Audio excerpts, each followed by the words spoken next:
I've always been a mad drawer. I've always been the one in the class who can draw and been obsessed with drawing. And maybe it's something to do with being an only child. So lots of time spent on my own. And I used to draw. These are some more. Oh, these are just some different ideas for different characters.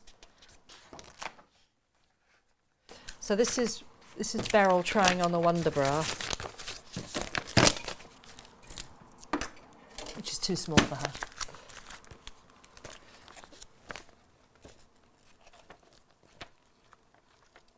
I don't know whether you can see that. Ba-doing. You have to do sound effects when you do animation.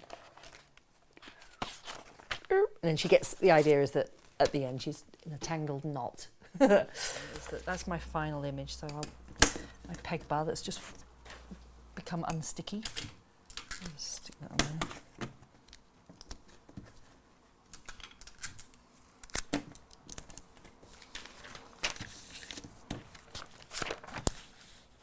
So what I'm trying to do now is these are they're a bit straight on, you know, so I need to try and make her twist and turn a little bit more to get into that final position, because these are a bit straight, a bit boring. So I started doing this a while ago, and then since I've been doing more storyboarding and thinking more about camera angles and seeing things either from above or below, or you know, you can really play around with camera angles. It's really straight, you know, she's in the middle of the page, and she just sort of acts to camera. So I should have done it on a slight angle or something, and really exaggerated some of the movement a little bit more. But hey ho, there you go. So I've now created that as my last image, which is a little bit more exaggerated.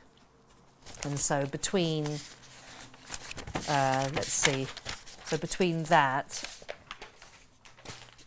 and that drawing, I'll put that drawing underneath and that drawing on top. The way I work is I'm going from that to that, so the later drawing is always on the top. Get a sheet of paper. So there's, and what I'll be doing now is working out the in-between position between those two drawings. So get my well-chewed pencil. Now if this was just a straight in-between, you know, I just sort of bring the arm round where the arm starts there and ends there, so a middle position would be, you know, round about there. That arm starts there and goes in there, so the middle position would be somewhere in there. And again, working as loosely as this, because the quicker the better, because then if you make a mistake, you can just rub it out or redo the drawing, and you haven't spent ages doing it. You know, this way you're looking at the movement. You're not looking at, oh, what a gorgeous drawing. You know, you work into the drawing more when you're happy with the drawing, when it works as a piece of movement.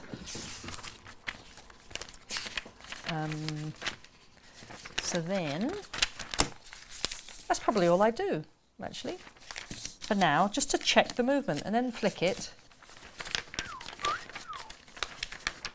And you have to do the sound effects as you flick.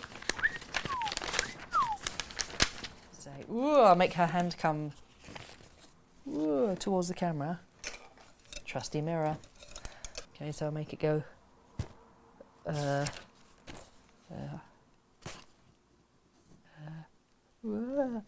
that's the direction, so I'll pull my hand that way rather than that way, so it's dragging. Big hand. Got to be quite confident, I think, to work really in an exaggerated way, because when you do a drawing and you think, oh, that's really exaggerated, when you see it in the movement, it doesn't look exaggerated. So you really have to over-exaggerate it, and then it looks normal. So this is it, over-exaggerated. If it's no good, you can just do it again and again. That's straight. So I'll make her bend down, so she goes down, down. And the hair goes up because it's like follow-on animation. Boing, boing.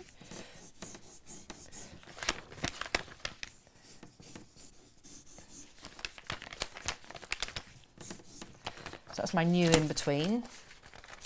That's how I animate. The other thing I use my mirror for is to check perspective. So I look at the drawing in the mirror, because then it's really hard to see your own bad drawing. You know, when you do a drawing, because you've created it, somehow it sort of looks okay. And then somebody else with a fresh pair of eyes will come along and say, oh, those legs are too short, or those eyes are wonky. And you go, no. But then when you look in the mirror and it gets twisted in an opposite direction, suddenly you see it as if you've got a fresh pair of eyes. And then you go, oh yeah, squashy legs, wonky eyes. So you've got to do it again.